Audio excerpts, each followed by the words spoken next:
অভিনেতাকে কিভাবে অভিনয়টাকে বের করা যায় এইটা কিন্তু ও শিখছে। তুই কোত্থেকে শিখছিস এটা আমার তার মানে ওর জন্য একটা হাততালি দিতেই হয়।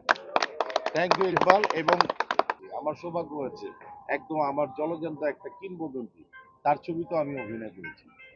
এজে মিন্টু সাহেবের ছবিতে অভিনয় করেছি, কাজী সাহেবের ছবিতে অভিনয় করেছি, আরো অনেক ছবি অনেকের কাজ করেছি। কিন্তু বাট ইকবালের সাথে কাজ করতে গিয়া ইকবাল ফোনটা রাখো বাবা, তোমার সম্পর্কে আমি বলছি।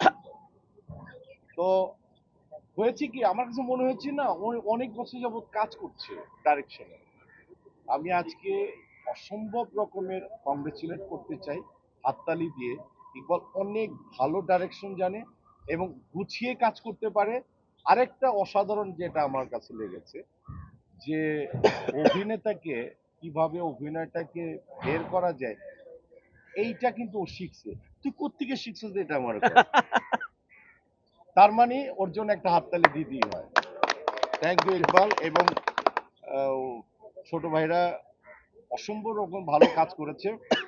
আর একটা অসাধারণের কথা বলি, আউটডোরে কিন্তু অনেক বছর যাবৎ কিন্তু হারিয়ে গেছে 6টার সময় শুটিং করা, 5টার সময় শুটিং করা, 7টা 8টার সময় শুটিং করা। এটা চলচ্চিত্রের থেকে বিদায় নিয়েছিল। কিন্তু এই ছবিতে আমরা কিন্তু 5টায়, শ্যামল মালা শুনেছি 5টায়, ও এই ছেলেটাও 5টায় কাজ করেছে। সকাল সকাল 5টায়, 5টা সকাল 5টায় কাজ করে 4টার সময় ভাত খেয়েছে। আমি আমি মনে করতাম কি বোধহয় সম্ভবত আমি বোধহয় 6:30টার সময় মেকআপ নিয়ে 7টার সময় ক্যামেরা ওপেন করেছি। আমি ধরেই নিছিলাম বোধহয় আমি বোধহয় মানে আজকে 1 নাম্বার, কিন্তু না, যায় দেখি ছোট ভাইরে 1 নাম্বার হয়ে বসে আছে। সো এই ক্রেডিটটুকু সম্পূর্ণই ইকবালের, এটা আমি মনে করি। এবং অত্যন্ত একটা গুছালো ছবি হয়েছে। এটাকে 100% হরর মুভি বললে কিন্তু ঠিক বলা হবে না।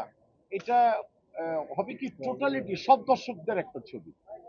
যারা বেসিক্যালি কয়েকজন মানুষ হরর ছবি দেখে না তাদের জন্যই যে ছবিটা, ইট ইজ নট।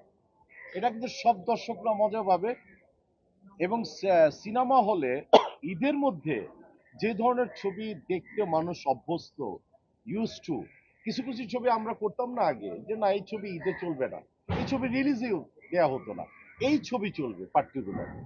তো সো আরো যেগুলি ছবি রিলিজ হবে তাদেরকে সাধুবাদ জানাই। তার মধ্যে থেকে এই ছবিটা মানে আমি সবাইকে আমন্ত্রণ জানাচ্ছি যে এই ছবিটা কিন্তু ভিন্ন ধর্মের ছবি, একটা নতুনত্বর একটা ছায়া আছে। আপনারা ভাইবেন না যে এটা একটা অন্য টাইপের ছবি, জন্য সব দর্শকদের একটা ছবি। এবং আবারও আমাকে এই ছবিতে কাজ করার জন্য ইকবালকে আমার পক্ষ থেকে, আমার পরিবারের পক্ষ থেকে অভিনন্দন, শুভেচ্ছা। Thank you.